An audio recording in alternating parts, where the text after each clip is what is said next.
What is going on, guys? Today I wanted to continue my series of the qualifying rounds. Today I will be talking about the Winnipeg Jets versus the Calgary Flames.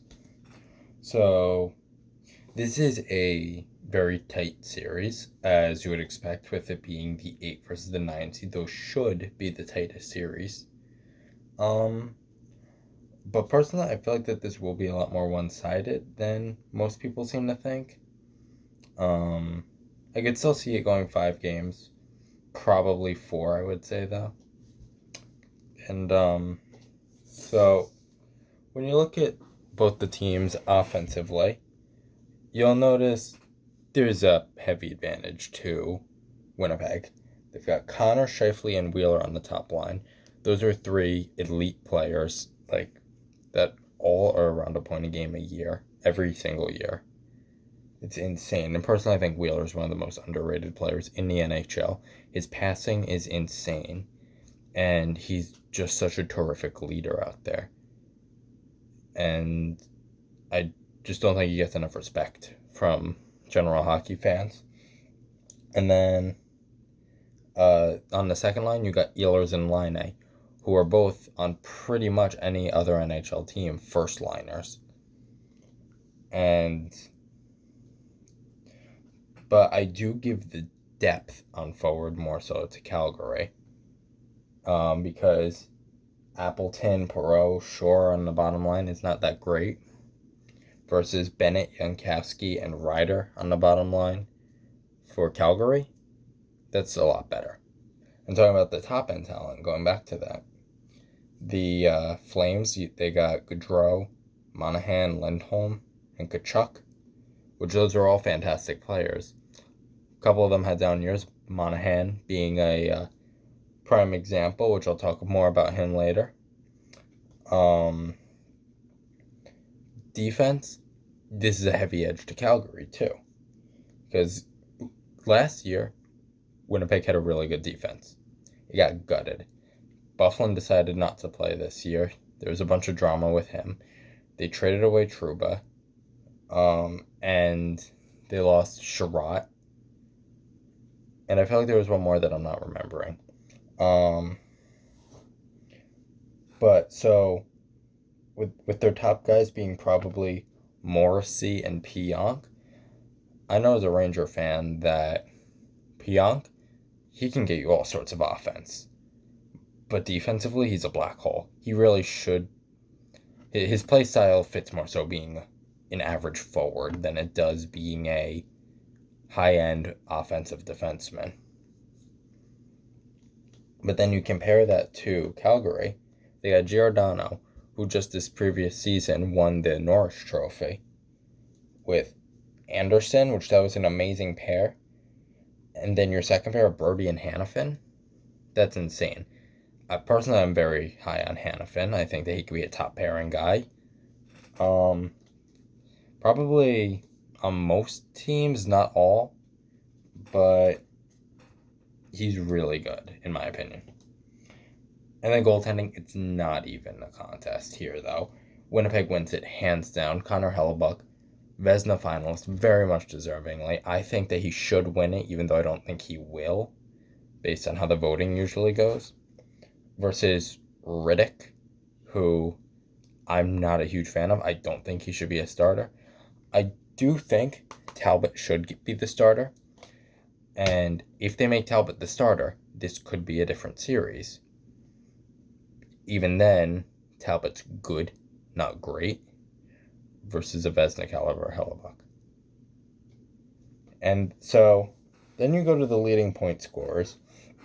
Starting with Winnipeg, you got Connor, who in 71 games played, 38 goals, 35 assists for 73 points. He's proving that he deserves that contract that they gave him last year. And he's proving last year was not a one-off. He's a phenomenal player, and he is worth every bit of money that they gave him. Scheifele, yet again, just like Blake Wheeler, one of the more underrated players in the NHL. He's consistently about a point a game every single year, probably one of the most consistent players in the NHL. In 71 games played, he had 29 goals and 44 assists for 73 points, tying him with Kyle Connor for the team lead. And then you got Blake Wheeler in third in 71 games, he had 22 goals, 43 assists for 65 points, which is kind of a steep drop-off from Scheifele, but they're still amazing numbers. And still, he's an amazing player, just age is kind of starting to catch up with him. And then not even mentioned is, I think Patrick Laine had one less point than Blake Wheeler. And you compare that to Calgary, all four of those players had more points than anybody on Calgary. This is similar to the Toronto series I talked about yesterday, where Matthew Tkachuk led the team in points. He had, in 69 games played, 23 goals, 38 assists for 61 points. Phenomenal season for him. Nobody expected him to take a next step like this. Everyone expected Gaudreau, who's next on the team in points, to be the leading point scorer. In 70 games played, he had 18 goals, 40 assists for 58 points, which is a very disappointing season for him. If Gaudreau is not a point-a-game player for them, they will struggle. They need Gaudreau to be that point-a-game player. He cannot continue playing like that if they expect to they could possibly win the qualifying round with him like that based on Winnipeg's defense. But further than that, there's no way. They need him to step it up and be back to the previous season's Gaudreau, who was fourth in Hart voting. Then you got Elias Lindholm, third on the team in points, who in 70 games played had 29 goals, 25 assists for 54 points, which is a very good season for him. He is a solid high-end second liner, low-end first liner, and he did really well this year. And then this is what I was talking about with the goaltending, which is next. Connor Hellebuyck, in 58 games played, had a .257 goals against and a .922 save percentage. Now, those numbers are great by themselves, and then you compare it with having the Swiss cheese defense that he has. Not any dissing to like players on their defense, but they kind of can't defend for the most part. Their best defensemen are offensive defensemen, like I mentioned before, Neil Pionk. And then they better hope, though, that he keeps it up, because they kind of don't want to go to Bourgeois. Bourgeois, in 19 games played, had a .328 goals against average and an .895 save percentage. That yet again shows how good Hellebuyck was. Considering that their backup had such worse numbers than him, it's Hellebuyck. It's not the team. Then you compare that to Calgary. David Rittich, in 48 games played, had a .297 goals against and a .907 save percentage. So if something happened to Hellebuyck and Bourgeois had to go in, yeah, his numbers are better. But I am not a fan of Rittich at all. Like I like Rittich as a player, not as a starter. I think that the start should go to Cam Talbot, who in 26 games played had a .263 goals against average and a .919 save percentage. Those are really good numbers, and I always felt that Talbot got a bad rap with his time in Edmonton. He was always an amazing backup goalie for the Rangers. Look at 2015, Henrik Lundqvist went down, and they still were able to win the President's Trophy off of Cam Talbot, and that's how he got his starter job in Edmonton. And he had one amazing year there, and then collapsed. Edmonton has that effect on players sometimes, though. And I really feel like that he just deserves another chance in a new scenery. This is that chance.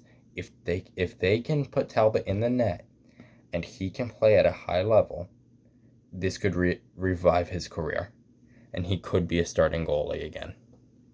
And I fully believe on a team, especially with a defense like that this is the team that he has a chance to prove himself again. Also, speaking of their defense, Rittich's numbers being bad with such a good defense is not good. Like, those are average numbers with a way above average defense. They will not win with Rittich, is the thing. And then we go to the X factors, the players that will make a huge difference if they do show up or don't show up. Winnipeg, I picked Cody Eakin. Personally, I hate Cody Eakin based on a dirty hit that he did on Henrik Lundqvist a few years ago. But there's no denying that he is a solid player. But why do I pick Eakin? Because he didn't have a horrible season by his standards. It was mediocre. You look here, he's their second line center. That is his position that Winnipeg has been trying to fill for years. They picked up Kevin Hayes last year to try to fill that. And they picked up, what's his name? I can't remember his name, but he's currently the first line center in Vegas. Paul Stastny. So, this year, they went out to get Cody Eakin for this. On a down year for him, but not horrible. 49 games played, 5 goals, 10 assists for 15 points. If that is your second line center, those numbers, you're in big trouble. Last year, though, his numbers were a lot better. In 78 games played, he had 22 goals, 19 assists for 41 points. Are those numbers your second line center's numbers? You would hope not. But you want those numbers over the numbers that he had this previous year. And if you look at the lineup, I don't see anyone else that you would slide into that second line center spot. I checked, and I don't think Little will be back. That would probably be who would slide in, but I think he's hurt. And I don't think that he's coming back for the qualifying round. And then for Calgary, I mentioned Sean Monahan. Monahan had a fantastic year last year. He really earned star status there. And it all fell apart this year. This year, in 70 games played, he had 22 goals, 26 assists for 48 points.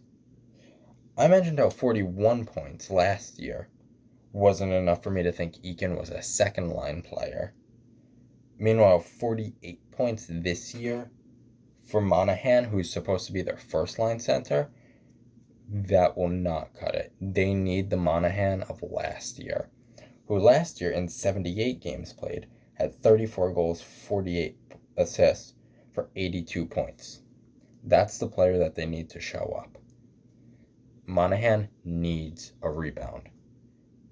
And frankly, if he doesn't show up or he shows up like he did this season, the series is as good as over.